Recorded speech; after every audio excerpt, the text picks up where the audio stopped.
Stop yelling at your kid for being on their phone.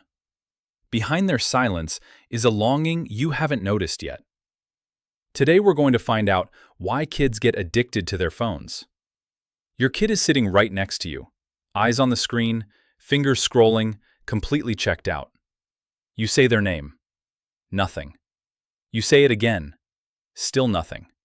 So you snap, put the phone down, and they finally look up, but not in the way you were hoping for. According to Pew Research, nearly half of all American teenagers feel anxious without their phone. But it's not the phone they're attached to, it's the feeling it gives them. The average kid spends over 7 hours a day on screens outside of school. 7 hours. That's not a technology problem. That's a belonging problem. I spoke with a 14-year-old once. Let's call him Tyler. Quiet kid.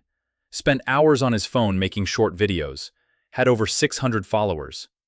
His mom had no idea any of it existed.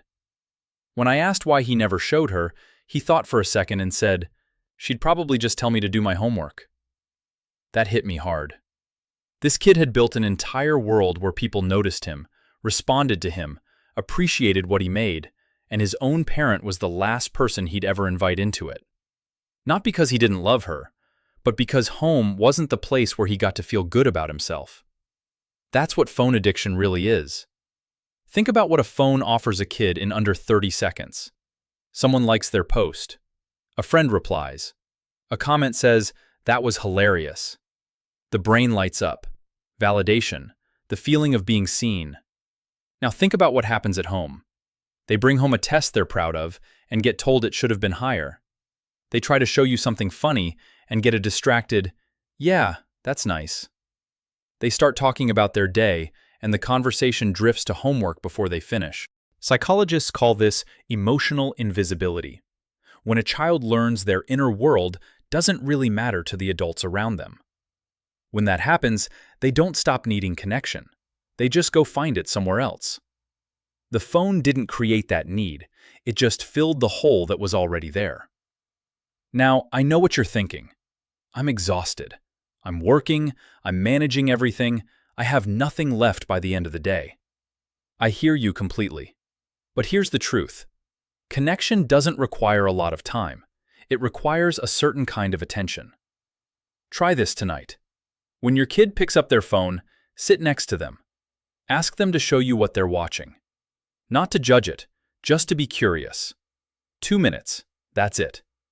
What you're telling them in those 2 minutes is that their world matters to you. Or try a 10-minute phone-free dinner. Skip the usual questions. Instead of "How was school?" try "What was the most annoying part of your day?" That kind of question says, "I care about your actual experience, not just your performance." And kids who feel that way are far less likely to go looking for it from strangers online. One last thing. If you want your kid to come to you when something goes wrong online, and something will, they need to already know you're a safe place. That trust gets built in small moments. When you looked up while they were talking, when you laughed at what they thought was funny, when you said, "I'm proud of you," and meant it. The phone is not your enemy. It's just a mirror showing you where your child goes to feel seen. You get to decide whether that place is a screen or the person who loves them most. If you want to see more videos like this, go ahead and subscribe to my channel. See you next time.